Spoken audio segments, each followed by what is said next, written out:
Você vai ouvir agora uma mensagem nos encontros de paz e vida com o pastor Juahiri Palharim.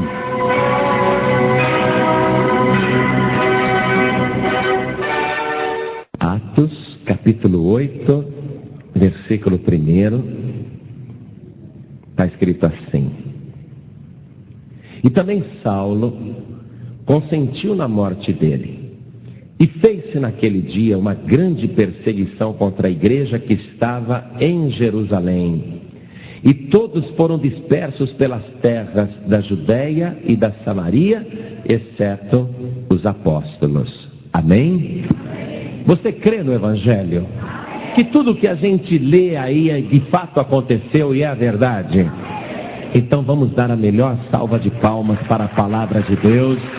E vamos glorificar a Deus por esta palavra. Vamos mostrar nossa alegria diante de Deus. Aplaude mais ainda. Diga glória a Deus. Diga glória, glória, glória, glória. Isso, aplaude mais ainda. Senhor Deus e Pai Todo-Poderoso, a Tua palavra é a verdade. E a Tua palavra é que opera todas as coisas. A Tua palavra vai ser pregada agora. Então, Senhor, opera enquanto a Tua palavra é anunciada. Coopera conosco através do Teu Espírito Santo e fala através da nossa boca. E que a Tua palavra vá e produza o resultado para o qual está sendo mandada. Em nome do Senhor Jesus. Amém. Diga amém, Jesus. Amém. Podem sentar agora. Uma coisa que me chama a atenção, aqui logo no primeiro versículo, é o seguinte: houve uma grande perseguição contra a igreja que estava em Jerusalém. Então passa um traço aí debaixo do nome Jerusalém. E todos foram dispersos pelas terras da Judéia. Passa outro traço aí. E da Samaria, passa outro traço. Quer dizer que a gente vê de imediato a citação de 3 lugares: Jerusalém, Judéia e Samaria. E você sabe o que tinha acontecido? Quando houve a descida do Espírito Santo em Jerusalém, a obra de Deus pegou fogo. As pessoas se convertiam aos milhares. 3.000 pessoas se batizavam num dia, 5.000 se batizavam no outro dia. Era uma coisa tremenda. Jerusalém nunca tinha visto nada parecido. E olha que Jesus ressuscitando mortos e operando milagres, prodígios, como nunca ninguém tinha operado antes.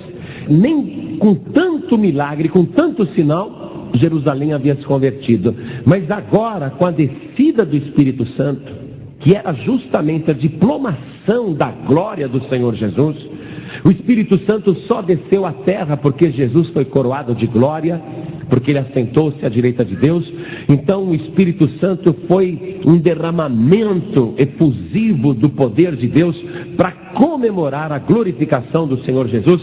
Então aí o Espírito Santo trabalhando em cada coração, as pessoas se quebrantavam, bastava uma pequena pregação, uma pequena palavra, e as pessoas se convertiam, se arrependiam. Uma coisa tremenda: Jerusalém estava em festa. Apóstolo Pedro, mais os demais apóstolos, estavam eufóricos com o que estava acontecendo na cidade de Jerusalém. Mas o que foi que Jesus havia dito antes de subir aos céus? Logo depois de haver ressuscitado, naquela despedida no Monte das Oliveiras, o que foi que Jesus disse, que está registrado em Atos dos Apóstolos, capítulo 1, versículo 8? Jesus disse assim: mas recebereis a virtude do Espírito Santo que há de vir sobre vós, e ser-me-eis testemunhas, tanto em Jerusalém, como em toda a Judéia e Samaria, e até os confins da terra. Você percebeu que aqui foram citados os 3 lugares que nós sublinhamos no capítulo 8? Jerusalém, Judéia e Samaria. Então Jesus deu o Espírito Santo para a igreja cristã primitiva, para que o Evangelho fosse pregado em Jerusalém, em toda a Judéia e Samaria, e até os confins da terra. Mas como a obra de Deus estava de uma maneira espetacular acontecendo em Jerusalém, então ninguém queria sair de Jerusalém. Vê se você compreende isso. Jerusalém está se convertendo. Muita gente sendo batizada nas águas, milhares de milhares, uma coisa impressionante. Então o que os cristãos primitivos queriam? Continuar em Jerusalém. Mas Jesus não tinha planos de que a igreja ficasse só em Jerusalém. Ele falou, olha, eu vou dar o Espírito Santo para vocês, serem as minhas testemunhas, tanto em Jerusalém como em toda a Judéia e Samaria e até os confins da terra. Só que o pessoal queria apenas ficar em Jerusalém. Quem é que não quer? A cidade eterna, a cidade do grande rei, a cidade de paz, Jerusalém. Quem é que não ama Jerusalém? É lógico, todo mundo queria ficar em Jerusalém, ainda mais com o derramamento de poder que estava tendo e com as conversões acontecendo aos milhares. Então vamos ficar em Jerusalém, que está bom demais. Aí Deus olhou de lá de cima, o Senhor Jesus também, falou, eu vou ter que dar um jeito de espalhar esse pessoal, porque senão eles não vão nem para a Judéia e nem para Samaria, eles vão continuar lá em Jerusalém. Pode deixar que eu já sei o que eu vou fazer. Pegou o Saulo, que é o apóstolo Paulo, antes de se converter, usou Saulo como um instrumento de perseguição, e Saulo entrou em Jerusalém dizendo, vamos acabar com essa festa, vamos acabar com esse negócio de Jesus, vamos acabar com esse negócio de pregar ressurreição, de batizar pessoas, vamos acabar com isso. E Saulo entrou em Jerusalém, a primeira providência foi apedrejar Estevão, que morreu, foi o primeiro mártir da igreja cristã, e em seguida começou a perseguir homens e mulheres. Aí o pessoal falou, a coisa ficou feia aqui em Jerusalém, hein? Vamos fugir, porque senão nós vamos morrer igual Estevão. Aí eles correram para Judéia e Samaria. Ficou apenas em Jerusalém aquele grupo dos apóstolos. Os demais saíram correndo, porque não queriam morrer. Você nota uma coisa? Que Deus, Ele permite às vezes que coisas ruins aconteçam para transformá-las em coisas boas. Se não tivesse tido a perseguição, ouve bem isso, igreja, se não tivesse sido deflagrada aquela perseguição em Jerusalém, se nunca eles tivessem sido perseguidos, você pode ter certeza de uma coisa, até hoje a igreja só estaria em Jerusalém. Ia se repetir aquele erro dos judeus. Qual foi o erro dos judeus? Deus chamou a semente de Abraão como povo particular, entregou o Antigo Testamento, a Torá, a lei, mas Deus queria que todas as famílias da terra fossem abençoadas. Mas o que os judeus fizeram? Não, a lei é só nossa. O Deus Yahvé é só nosso. Ele é o Deus de Israel. Então a igreja cristã primitiva ia cometer o mesmo erro. Cristo ficaria fechado em Jerusalém e o resto do mundo abandonado, relegado, esquecido. Mas Deus, nos diz a palavra, amou o mundo de tal maneira que deu o seu Filho unigênito para que todo aquele que nele crê não pereça, mas tenha a vida eterna. Deus não deu o seu Filho Jesus só para Jerusalém. Ele deu o seu Filho Jesus para toda a humanidade. Então, chicote na igreja. Vamos espalhar, vamos correr. E o pessoal correndo, mas por cada lugar que os cristãos perseguidos fugiam, eles iam correndo e ao mesmo tempo passando nas vilas e dizendo, olha, Jesus Cristo é o Filho de Deus e o único Salvador da humanidade. E por onde eles passavam anunciando isso, pessoas iam se convertendo na Judéia, Samaria e até os confins da terra. Você vê como que Deus trabalha? Então, nessa perseguição, Deus se lembrou dos samaritanos. Quem eram os samaritanos? Olha, os samaritanos existem até hoje. É um grupo muito pequeno, eles foram reduzidos, bem reduzidos no tempo atual. Mas eles eram considerados na época de Jesus um povo endemoninhado. Porque eles não serviam a Deus em Jerusalém. Eles achavam que era nos montes que se deveria adorar a Deus. Eles respeitavam somente os 5 primeiros livros da Bíblia, ou os livros que Moisés escreveu, e o restante eles ignoravam completamente. Eles não reconheciam a autoridade espiritual dos principais, dos sacerdotes de Jerusalém, e eles comiam carne de porco, coisa que um judeu não faz até hoje. E os samaritanos eram, por isso, chamados de um povo imundo, gente oprimida, perturbada.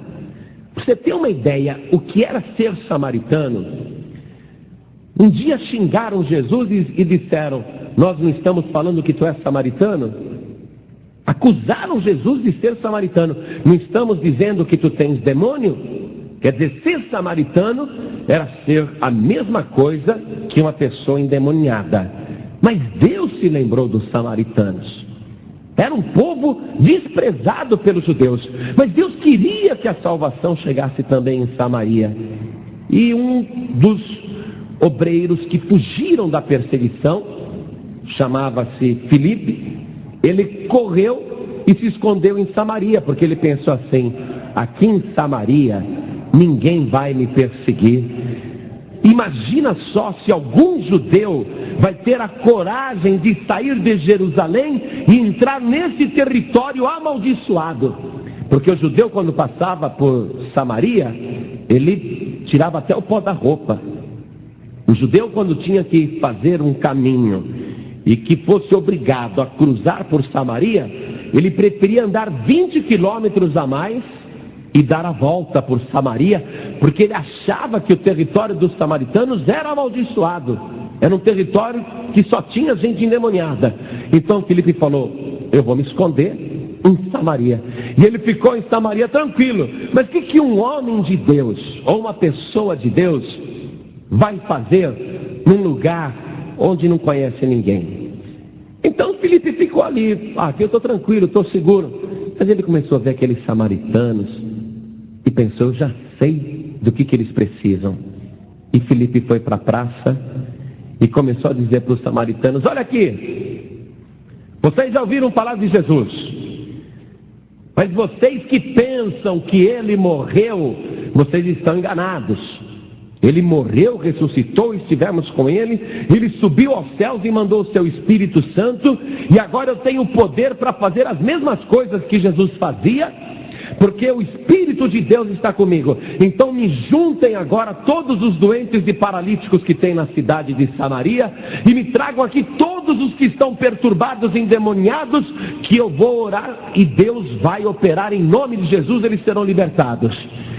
E o povo trouxe uma quantidade imensa de gente doente. Você sabe que comer carne de porco realmente é problema. A carne de porco, quando não é bem tratada, ela passa muitas doenças para o ser humano.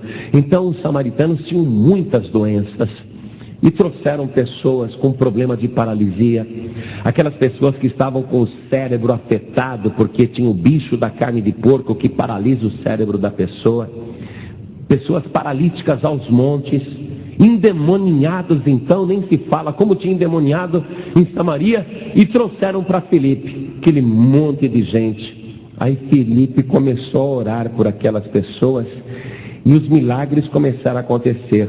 Olha o que diz o versículo 7. Pois que os espíritos imundos saíam de muitos que os tinham, clamando em alta voz, e muitos paralíticos e coxos eram curados. Filipe começou a orar: paralítico, levanta e anda. Paralítico levantava e andava. Coxo, levanta e anda. E o coxo que se arrastava no chão levantava e andava. Você que tem a perna torta, endireita a perna aí, sai andando. E muitos paralíticos sendo curados. Endemoniado, demônios, sai em nome de Jesus. E os demônios saíam. Os samaritanos ficaram admirados e alegres, porque imaginem só, pessoas que estavam condenadas à paralisia total, Pessoas que estavam condenadas à perturbação completa pelo resto da vida. Eram domínios de Satanás. Pessoas que estavam doentes, pessoas incuráveis. Através da oração do nome de Jesus, no nome de Jesus, eles começaram a ser curados, libertados. O que foi que aconteceu? O povo foi se alegrando. O povo foi comemorando. Puxa, mas você era aleijado? Eu era, mas agora eu estou andando. E as pessoas davam glória a Deus e descobriram. E esse era o motivo da maior alegria dos samaritanos. Eles descobriram que Deus os amava poderosamente, que eles também eram amados por Jesus Cristo, que Deus estava operando ali para salvá-los. Versículo 8. E havia grande alegria naquela cidade. Foi um alvoroço. Sabe o que aconteceu em Jerusalém se repetiu em Samaria com Filipe, que nem evangelista era, nem pregador, nem apóstolo, nem nada. O que Filipe era? Era um membro, era um obreiro, era um diácono da igreja. Quer dizer, Filipe chega ali e começa a abalar a cidade. Filipe não foi com carta, não foi com nada, nem com nomeação. Ele estava ali aparentemente por acaso. Nós sabemos que não é acaso. Jesus queria que se cumprisse a palavra. Ser-me-eis testemunhas, tanto em Jerusalém como em Judéia e Samaria. Filipe estava em Samaria pela vontade de Jesus, mas ele pensava que era por acaso. Mas Filipe estava em Samaria exercendo que papel? Sendo testemunha de Jesus Cristo. Porque quando alguém perguntava: Filipe, como é que você faz isso? Como que acontecem esses milagres? Filipe dizia mais uma vez: porque eu sou de Jesus Cristo, o único Filho de Deus, e Jesus está comigo, e é Ele que faz esses milagres. Jesus não está morto, Jesus está vivo. A prova que Ele está vivo são esses milagres. As pessoas começaram a se batizar. Muita gente. Versículo 12.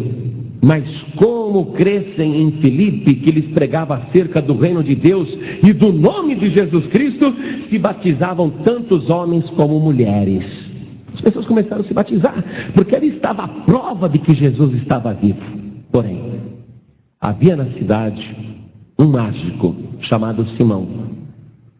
O Evangelho nos diz que esse mágico, anos antes, havia conseguido muito prestígio na cidade de Samaria, porque ele chegou ali enganando o povo.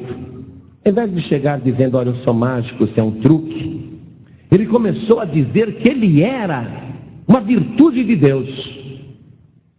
Esse Simão, o mágico, anos atrás, havia chegado em Samaria e iludido muita gente com artes mágicas. Veja comigo, versículo 9.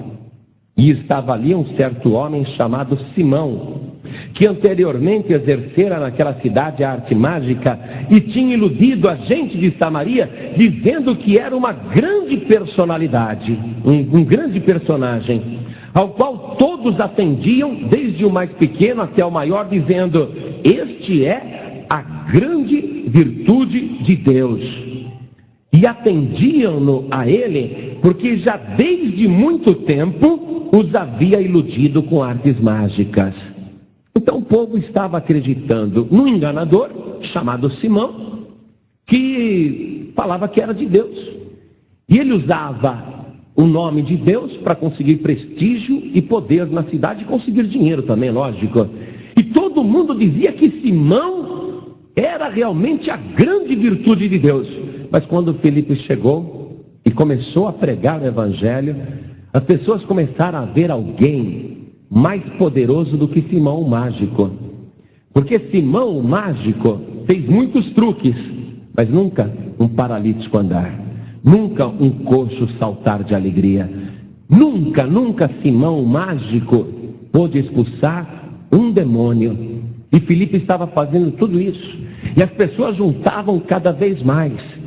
E esse Simão, o mágico, percebeu que estava perdendo prestígio.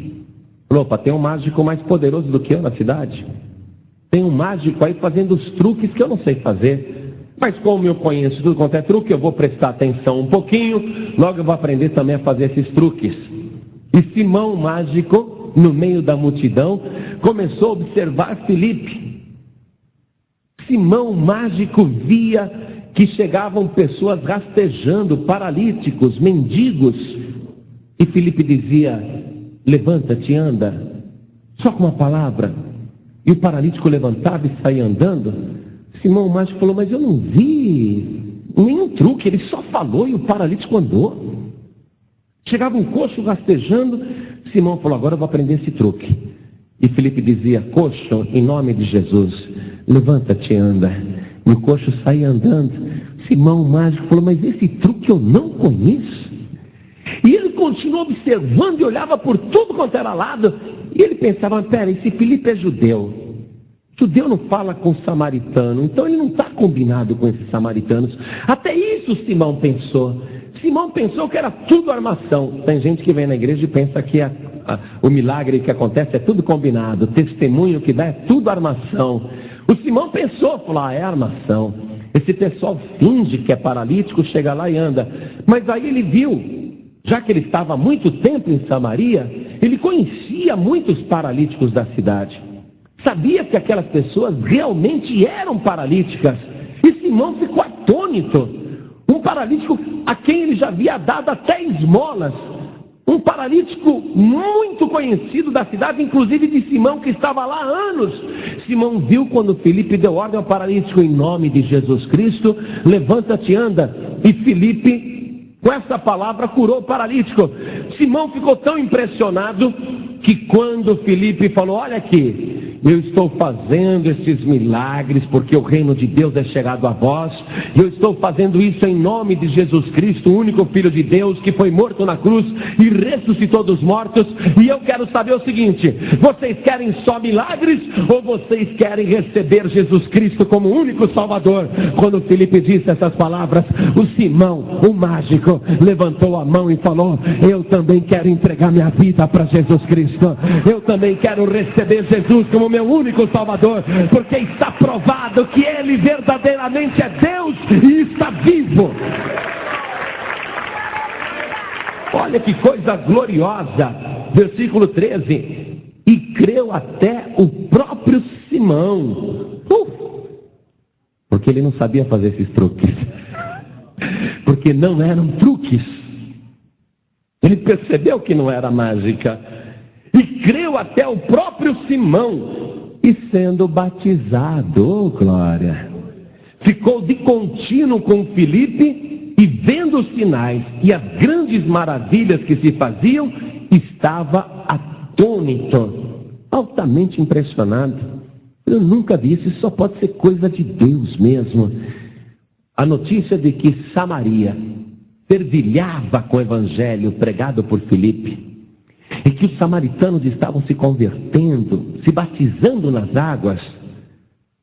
Os apóstolos que continuavam em Jerusalém enviaram para lá 2 apóstolos para dar um pouco mais de alimento para o povo. Versículo 14: os apóstolos, pois, que estavam em Jerusalém, ouvindo que Samaria recebera a palavra de Deus, enviaram para lá Pedro e João, os quais, tendo descido, oraram por eles para que recebessem o Espírito Santo. Me circula aí o versículo 15 que nós acabamos de ler. Eles foram para Samaria, desceram para Samaria e oraram por eles para que recebessem o Espírito Santo. Porque o que estava acontecendo? Os samaritanos ouviram a palavra, creram, foram batizados. Creram por causa dos milagres e dos sinais. Até o próprio Simão creu por causa dos sinais. Crer e se batizar é condição para a salvação. É condição para a salvação. Jesus disse assim: ide por todo o mundo e pregai o evangelho a toda criatura. Quem crer, primeiro crê, e for batizado, depois batiza. Quem crer e for batizado será salvo. E estes sinais seguirão os que crerem. Em meu nome falarão novas línguas. Evangelho de Marcos, capítulo 16, versículo 17. Quer dizer, o Espírito Santo, o batismo com o Espírito Santo, é a sequência da obra de Deus. Afinal, quem era o responsável pela conversão em Jerusalém? Quem era o responsável pela conversão de Samaria? Era o Espírito Santo. Na verdade, quem é o responsável pela tua conversão? O Espírito Santo. E você que está em processo de conversão, que está vendo sinais e prodígios e está se convencendo, quem é que é responsável pela tua conversão? Você acha que é o pregador? Não. Quem convence o homem do pecado, da justiça e do juízo é o Espírito Santo de Deus. Então não há como se fazer a obra de Deus sem dar o prestígio necessário ao Espírito Santo. Então, Pedro e João saíram de Jerusalém e foram para Samaria para complementar o Evangelho. O que faltava para os samaritanos? Eles já creram, receberam milagres, foram batizados nas águas, mas está faltando o quê? Batismo com o Espírito Santo. Eles desceram ali para orar por eles, para que recebessem o Espírito Santo. Versículo 16. Porque sobre nenhum deles tinha ainda descido, mas somente eram batizados em nome do Senhor Jesus, isto é, batizado nas águas. E quando os dois apóstolos chegaram lá, Pedro e João, eles encontraram a cidade em grande alegria, reuniram os convertidos que haviam se batizado e disseram: olha, não é só isso não. Vocês têm que receber agora o batismo com o Espírito Santo, têm que falar em línguas. Jesus disse que quem crer nele, esses sinais seguirão. Em meu nome expulsarão os demônios, falarão novas línguas. Vocês têm que receber o batismo com o Espírito Santo. Não é só batismo nas águas, não. Batismo com o Espírito Santo também. Então nós viemos aqui orar por vocês. Então, Pedro e João começaram a orar por eles com imposição de mãos. Versículo 17. Então, lhes impuseram as mãos e receberam o Espírito Santo. Receber o Espírito Santo aqui no livro de Atos dos Apóstolos é falar em línguas. Porque toda pessoa, preste atenção nisso, quando uma pessoa recebe Jesus como Salvador, se batiza nas águas, quando essa pessoa se entrega para Jesus, isso é obra do Espírito Santo. Quer dizer, toda pessoa salva tem o Espírito Santo. Mas aqui eles querem que os samaritanos convertidos recebam o batismo com o Espírito Santo. É uma outra porção do Espírito Santo. É um batismo com poder. Então eles oram com imposição de mãos para que eles recebam o batismo com o Espírito Santo.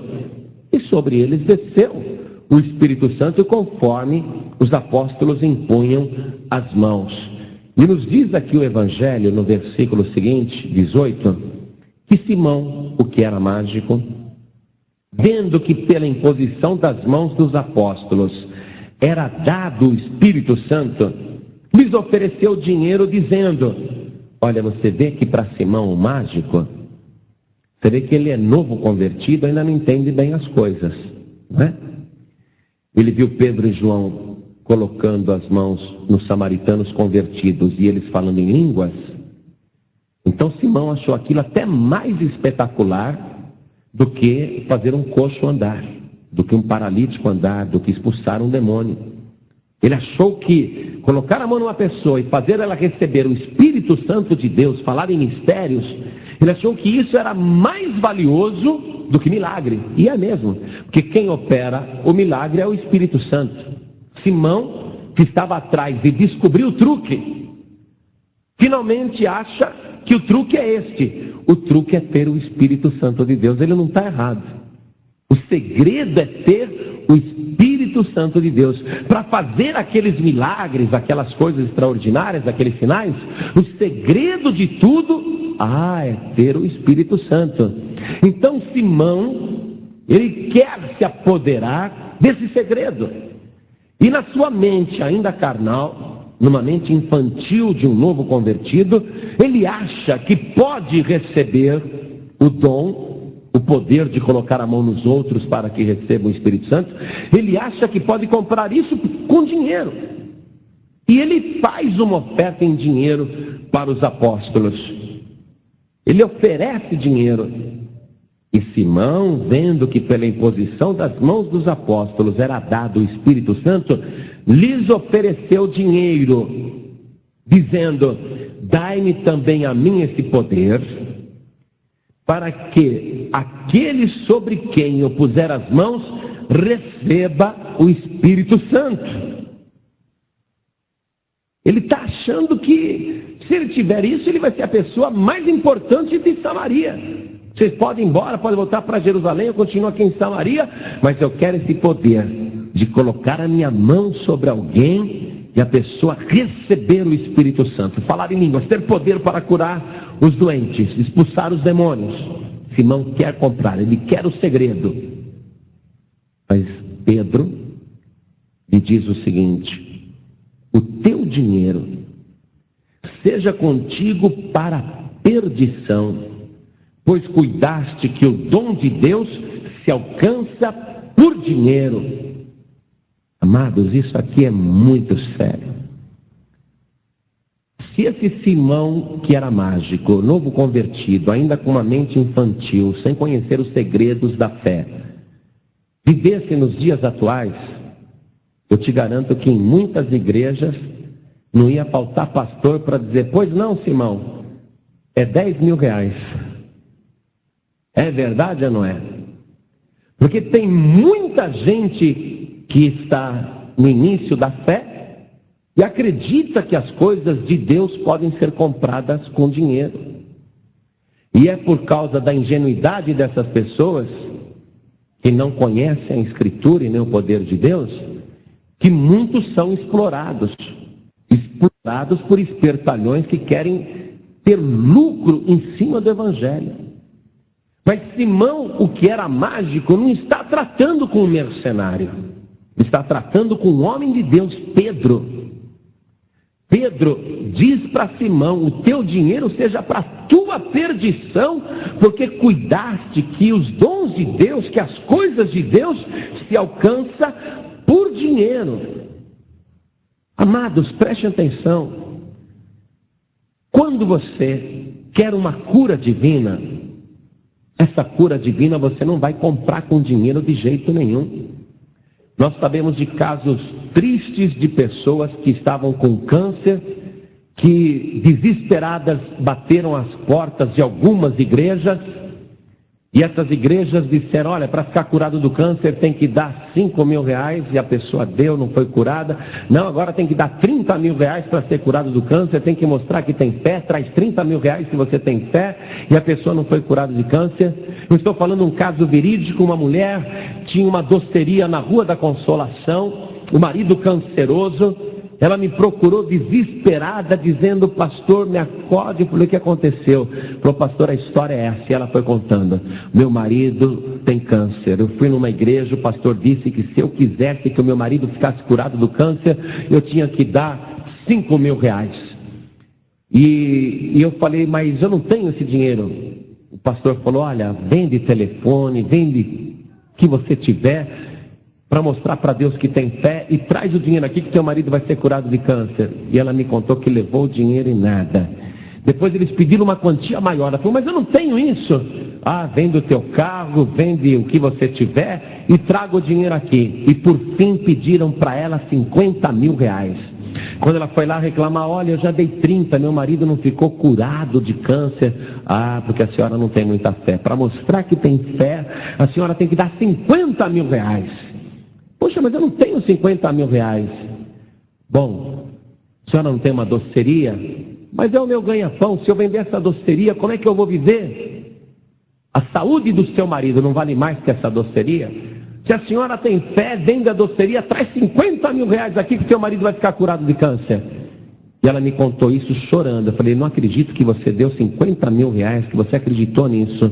Falou: pastor, eu dei, meu marido continua canceroso, agora eu não tenho mais a doceria, e o que acontece? O apartamento que eu moro é alugado, eu não tenho mais dinheiro para pagar o aluguel, estamos sendo despejados, eu não tenho mais dinheiro para comprar remédio para o câncer do meu marido, eu estou desesperado, eu estou a ponto de me matar. O que aconteceu com essa mulher? O dinheiro foi para ela perdição, porque ela julgou que as coisas de Deus podiam ser compradas com dinheiro. E por que ela acreditou nisso? Porque não conhecia a Escritura e nem a palavra de Deus. Porque se ela conhecesse, se ela tivesse visto isso daqui, ela ia saber que não é com dinheiro que se compra cura divina. Meu amado, escute bem, e pessoas vão ouvir isso pelo rádio também. Não se compra cura divina com dinheiro nenhum, porque o preço pago pela cura divina não foi pago nem com prata nem com ouro, mas com o precioso sangue de Jesus Cristo vertido na cruz do Calvário. Verdadeiramente Ele levou sobre si nossas dores e as nossas enfermidades. A pessoa que acredita que vai comprar bênção com dinheiro, essa pessoa está cometendo o erro desse Simão. Por isso que Pedro falou, o teu dinheiro seja contigo para a perdição.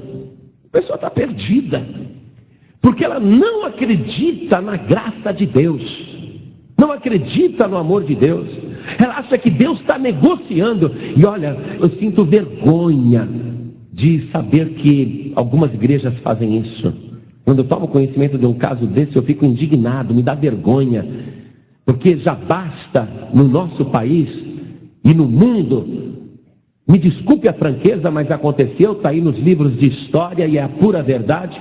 Já basta a igreja católica que vendeu tanto perdão, tanto milagre por dinheiro, que vendeu tanta salvação por dinheiro, tira a alma do purgatório com dinheiro, com missas caríssimas sendo rezadas. Já basta o que a igreja católica, me desculpe a franqueza, mas é a pura verdade. Já basta o que eles exploraram o povo brasileiro, que provocou esse atraso no nosso país. O Brasil era para ser uma das maiores potências da terra.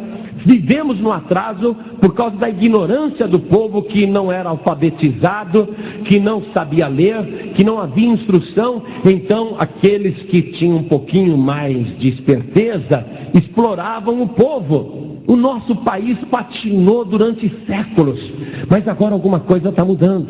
Algo está acontecendo no nosso país. Infelizmente, há algumas igrejas que se dizem evangélicas vendendo milagre. Infelizmente há. Mas a cada dia que passa, tem mais e mais gente do povo brasileiro aprendendo a ler, aprendendo a escrever. E mais a palavra de Deus está sendo pregada, a Bíblia distribuída. E mais pessoas estão lendo aqui nessa palavra que Jesus Cristo é o Filho de Deus, o único Salvador, e que Ele verteu o seu sangue precioso na cruz do Calvário, e que nós somos salvos pelo seu sacrifício, e isso é de graça. Graças a Deus que isso está acontecendo. Estamos recuperando o atraso, mas de vez em quando ainda tem alguns espertalhões, e ainda tem gente ingênua que acredita. Não pense que essa mulher que vendeu até a doceria dela era ingênua. Era uma mulher culta. Mas qual era a ignorância dela? Não conhecia a palavra de Deus. Jesus até disse para aquela geração: errais não conhecendo as Escrituras e nem o poder de Deus. Porque quando a pessoa conhece a Escritura, não tem como errar. Veja o que diz o livro de Apocalipse, no capítulo 22, versículo 17. Pedro falou lá para Simão: teu dinheiro seja para a tua perdição, pois cuidaste que o dom de Deus se alcança por dinheiro. Apocalipse 22, 17 está escrito assim: e o Espírito e a esposa dizem: vem. E quem ouve, diga: vem. E quem tem sede, venha. E quem quiser, tome de graça da água da vida. É de graça, igreja.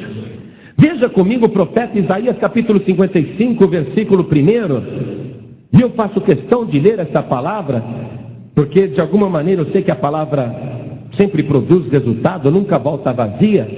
Deus diz: ó vós, todos os que tendes sede, vinde às águas, e vós que não tendes dinheiro, vinde, comprai e comei. Sim, vinde e comprai sem dinheiro e sem preço, vinho e leite. Amados, se para conseguir cura, milagres, seria só com dinheiro, coitado dos pobres. Se para ir para o céu fosse somente com muito dinheiro, coitados dos pobres. Mas graças a Deus que Jesus afirmou: avisa João Batista.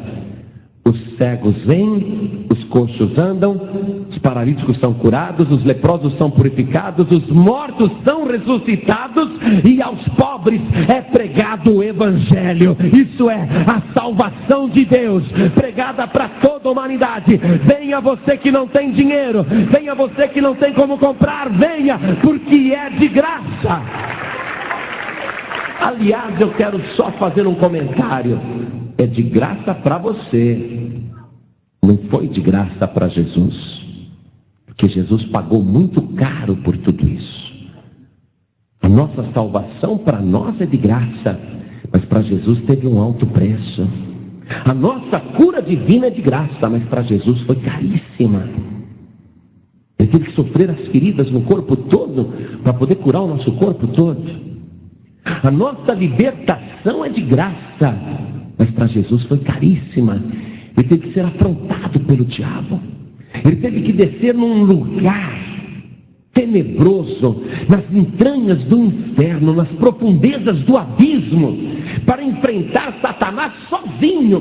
E quando Jesus entrou ali no meio do inferno, no quartel-general de Satanás, com os piores demônios do universo, todos os demônios ficaram paralisados.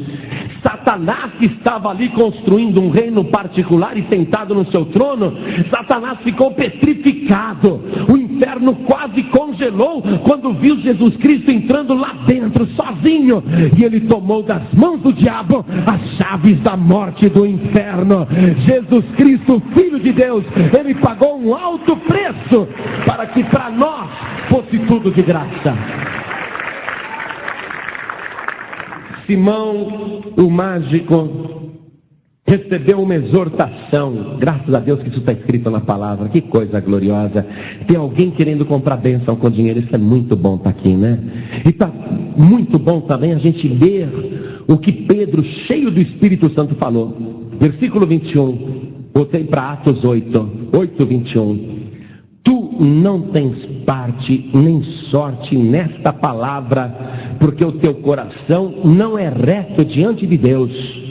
A pessoa que pensa alcançar milagres com dinheiro, o coração dela não é reto diante de Deus. Por que não é reto?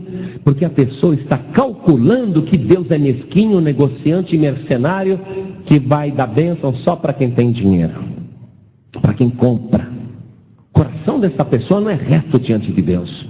Não conhece o amor de Deus. Não crê que Deus amou o mundo de tal maneira que deu seu único filho para morrer na cruz do Calvário, para que todo aquele que nele crê não pereça, mas tenha a vida eterna. Algo que Deus deu. E a pessoa está achando que Deus não deu não, que Deus quer vender. Que Deus quer vender o sangue de Jesus. Por isso que Jesus não suporta comerciante da fé. Por isso que Jesus não aceita comércio dentro da igreja. Por isso que ele faz um chicote e põe para fora quem compra e quem vende. Porque esse pessoal está disposto a vender tudo. A vender tudo. Se arranca a página da Bíblia e se vende por dinheiro. Esse pessoal está disposto a vender tudo. Mas eles não têm parte. Não têm parte nesta palavra. Porque esta palavra aqui é a palavra verdadeira. A palavra verdadeira está dizendo que esta tua bênção, a tua salvação, a tua libertação, para você é de graça. A pessoa que tem parte na palavra acredita nisso. E você que andou em tempos passados, iludido por esses espertalhões, você que andou pagando por bênção e hoje está aqui, a palavra também é para você. Você que em tempos passados não tinha o teu coração reto com Deus. Mas a palavra para você também diz aqui o que Pedro falou para Simão e que serve também para você. Versículo 22. Arrepende-te, pois, dessa tua iniquidade e ora a Deus, para que porventura te seja perdoado o pensamento do teu coração.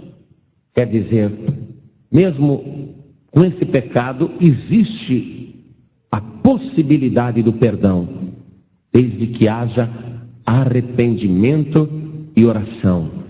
Simão, o que era mágico, ele não sabia como se alcançava a bênção de Deus. Pedro ensinou arrependimento e oração. Mesmo sendo uma palavra dura, Pedro ensinou direito, arrependimento e oração. Simão, o que era mágico, queria o poder do Espírito Santo, arrependimento e oração. Você quer ver como é verdade mesmo? Vamos para Atos capítulo 2, versículo 38. Pedro diz a uma multidão: arrependei-vos e cada um de vós seja batizado em nome de Jesus Cristo para perdão dos pecados e recebereis o dom do Espírito Santo. Igreja, a chave é essa, o segredo é esse, não tem truque não. Arrependimento e oração. O perdão dos teus pecados só pode ser conquistado com arrependimento e oração. E quando você se arrepende dos teus pecados e ora pedindo perdão, então você recebe a salvação. Se não é batizado nas águas ainda, precisa batizar. E se já é batizado nas águas, já precisa da parte complementar, que é o dom do Espírito Santo. Mas tudo começa com uma atitude: arrependimento. Tudo começa com arrependimento. Crescimento espiritual, bênçãos, você se tornar um instrumento de Deus, você crescer na fé. Tudo acontece por causa de uma atitude. A pessoa tem que analisar: bom, eu reconheço que não estou vivendo direito, eu ando fazendo coisas erradas e que eu não posso continuar assim. Eu reconheço que Jesus é o único Filho de Deus, o único Salvador, e eu quero a salvação. Então eu me arrependo dos meus pecados e recebo Jesus como meu único Salvador. Começa por aí. E depois disso, a pessoa que já está no caminho, ela não pode se conformar apenas com isso. Já é uma grande coisa. Arrependimento, batismo nas águas, salvação, é extraordinário. Mas ela não pode se conformar com isso. Você não pode se conformar com uma vida cristã limitada, ou pela metade, ou parte apenas daquilo que Deus tem prometido, porque Pedro falou: recebereis a promessa do Pai. Jesus disse aos discípulos: ficai em Jerusalém até que vós sejais revestidos de poder, e recebereis a promessa do Pai. A finalidade é esta: que você receba a promessa do Pai. Seja salvo e receba a promessa do Pai. Para receber a promessa do Pai, eu não posso continuar do jeito que eu estou. Eu não quero ser esse tipo de cristão fracassado, derrotado, defeituoso pela metade. Cristão que não tem vontade de orar, cristão que não tem vontade de ler a palavra, cristão que não tem vontade de fazer a obra, de ir à igreja. Eu não quero ser esse cristão pela metade. Eu não quero ser um arremedo de cristão. É uma atitude. É uma atitude que a pessoa toma de não se conformar com a sua atual vida cristã. Ela quer mais. Eu quero mais. Eu quero crescer. Tudo é com atitude de conscientização. O pecador, para ser salvo, tem que se conscientizar dos seus pecados e que precisa do sangue de Jesus. Bom, não adianta só pedir perdão. Deus exige que você se arrependa, abandone o pecado. Ele quer continuar a obra na tua vida. E quando você já está no caminho, na vida cristã, Ele quer que você sinta a necessidade de melhorar. Eu não posso ser isso que eu estou sendo. Eu tenho que melhorar. Eu não posso ser esse cristão fajuto. Eu não posso ser esse cristão só de aparência. Eu não posso ser igual Simão, infantil na minha conversão, carnal na minha compreensão. Eu não posso ser igual a ele. Eu tenho que crescer no Espírito. Mas para crescer eu tenho que permitir que Deus faça a obra na minha vida e me aperfeiçoe. São atitudes. Eu reconheço que eu tenho que ser melhorado. Meu Deus, eu estou pondo a minha vida no teu altar para o Senhor me melhorar, tirar as minhas falhas, os meus defeitos, me corrigir. Aí Deus, puxa, se você soubesse como Deus se agrada disso, como Deus se entusiasma com uma pessoa que pensa dessa maneira. Deus diz: que bom, achei uma pessoa que não se conforma do jeito que está, que pede, suspira por mim, que tem sede e está me invocando para crescer. Então vou trabalhar na vida dessa pessoa. Se você soubesse como Deus se agrada disso, quando um pecador diz: cansei do pecado, eu quero perdão, eu quero entregar minha vida para Jesus. Se você soubesse como Deus se agrada disso, como o céu entra em festa, que euforia que há. Olha, Jesus disse: ser-me-eis testemunhas tanto em Jerusalém como Judeia, Samaria e até os confins da terra. Porque Jesus estava pensando em você. Que nós aqui no Brasil, comparados com aquela distância, estamos nos confins da terra. Estamos quase do outro lado do mundo. Estamos muito longe. Mas Jesus, Ele pensou em você. Porque ainda que digam que você é endemoniado, perturbado, louco da cabeça, ainda que digam que você não vale nada, que você não tem futuro, ainda que digam que você não tem nenhum valor, e você seja desprezado, como os samaritanos eram, Deus planejou, através de Jesus, te trazer a salvação. E hoje, de alguma maneira, Ele está falando contigo e falando no teu coração, te convencendo. Enquanto você ouve esta palavra, o Espírito Santo está aí, trabalhando no teu interior, mostrando a necessidade de você receber Jesus como teu único Salvador e mostrar o teu arrependimento. E quer saber de uma coisa? Esse momento é tão glorioso e você é tão importante para Deus, que agora lá na glória, o Senhor Deus é como se Ele dissesse para os anjos: silêncio. Vai ser feito o apelo mais uma vez, para um pecador se entregar para Jesus, para uma pecadora se entregar para Jesus. Vamos ver o que vai acontecer. E os anjos ficam lá, com a respiração presa. O céu para. Pra você ter uma ideia, se você entregar tua vida para Jesus agora, o teu nome vai ser escrito no livro da vida.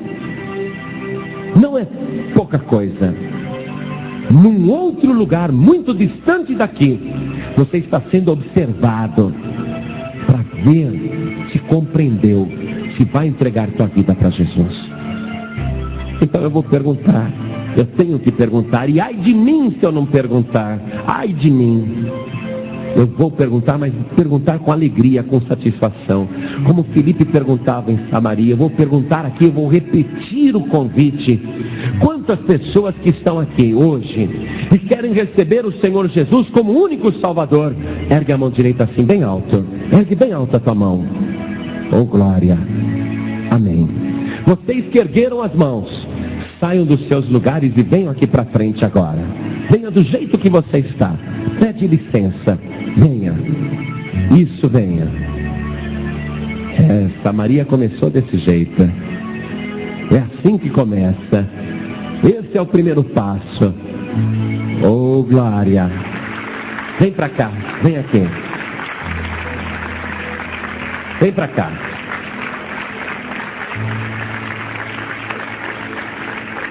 Isso, venha. Agora tem uma outra coisa. Você que já é de Cristo. Pastor, eu já conheço o Evangelho, já sou até batizado nas águas. Mas não estou contente comigo mesmo. Não estou contente. Eu sinto que eu tenho que melhorar muito. E eu quero que Deus faça esta obra na minha vida. Eu quero que Ele me aperfeiçoe. Eu sinto necessidade de mudar. Já estou no caminho, mas eu quero mais. Então vem aqui para frente em nome de Jesus. Oh, glória, isso, venha. Vamos aplaudir mais o Senhor Jesus, igreja. Essa é uma visão muito boa para Deus, para a igreja. Que bom. Poxa, isso que é bom. Olha quanta gente. Quando uma igreja está assim nesse ponto, não pense que é mal, não. É ótimo. Graças a Deus. Já pensou se você falasse, não, eu estou bem. Eu sou muito fervoroso. Eu sou uma bênção. Ai, como eu sou santo. Se você falasse isso, eu ia ficar muito preocupado. Graças a Deus que você veio aqui para frente. Glória a Deus por isso. Não pense que você está em derrota, você está em vitória. Porque Deus se agrada disso. Deus se agrada demais da pessoa que reconhece que há uma grande obra ainda para ser feita. Que precisa melhorar muito. Glória a Deus pela tua vida. Glória a Deus pela tua atitude. E se tem mais gente sentindo no coração de vir aqui na frente, venha correndo agora. Venha para cá. Oh, glória. Que bom. Isso é muito bom. Isso é ótimo. Quisera até que toda a igreja estivesse aqui na frente. Louvado seja Deus. Dobra o teu joelho comigo. Coloque a mão direita sobre o teu coração. Você que hoje está recebendo Jesus como teu único Salvador, ore assim comigo. Só você que está recebendo Jesus como único Salvador, ore assim. Meu Deus e meu Pai.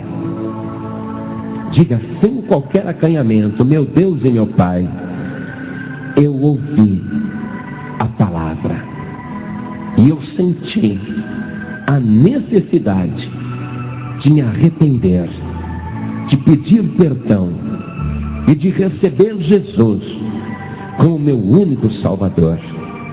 Por isso, Pai, do mesmo modo que eu recebo o teu Filho Jesus, me receba também. Me aceite, meu Deus, para fazer esta obra de salvação na minha vida e continuar com a tua obra, para que eu receba a plenitude do teu Espírito Santo. Meu Deus querido, coloca o meu nome no livro da vida e deixa registrado que hoje, publicamente, eu entreguei a minha vida no teu altar e declarei com fé que só tenho um único Salvador, Jesus Cristo, teu Filho amado. Assim seja. Agora todos que estão aqui na frente, com a mão direita sobre o coração, orem comigo. Meu Deus e meu Pai, muito obrigado por ter me mostrado com a tua palavra que eu preciso progredir na fé e crescer no teu Espírito Santo. Eu reconheço, meu Deus, que há muitas coisas na minha vida que precisam ser melhoradas. Veja, meu Deus, agora o meu defeito, a minha falta, o meu pecado. O Senhor é aquele que sonda os rins e os corações. E o Senhor sabe que eu não estou feliz deste jeito. Eu quero melhorar. Eu quero que o Senhor trabalhe na minha vida. Corrige, Senhor, os meus defeitos.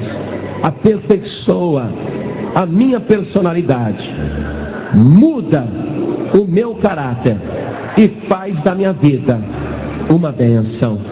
Trabalha agora dentro de mim e me transforma pelo teu poder, para que eu cresça diante dos homens e diante de ti.